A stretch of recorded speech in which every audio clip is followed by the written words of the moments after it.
Nereikia šitą. Dabar visų pirma matosi, kaip vyksta viskas. Ir dabar pasižiūrėkit, tas pats vyksta skrandyje. Jeigu atsigėrė Coca-Cola, dar užgeria pieną. Matot?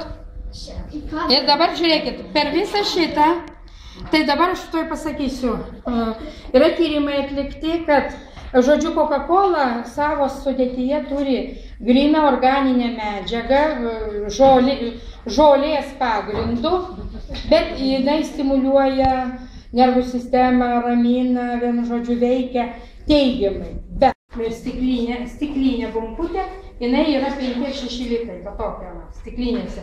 Viskas, kas daroma šituose plastmasinėse, yra suragatas ir yra cheminė medžiaga dedama.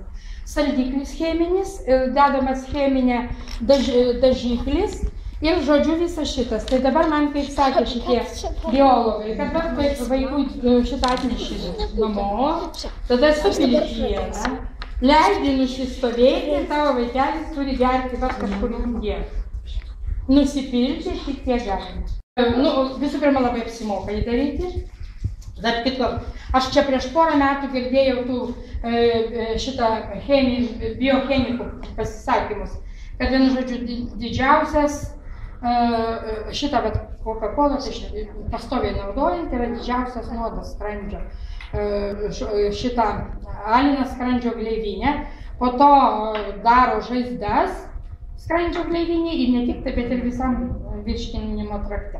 Tai vienu žodžiu, kadangi ir šitą dar buvo toks vienas, mes buvom susirinkę ir kalbėjau, kad žinot, kaip yra šitie, kaip ir mes darėm šitais gaivikliais visais, tarkim, savo ten šitie visi fantos ir taip toliau, tai jie veikia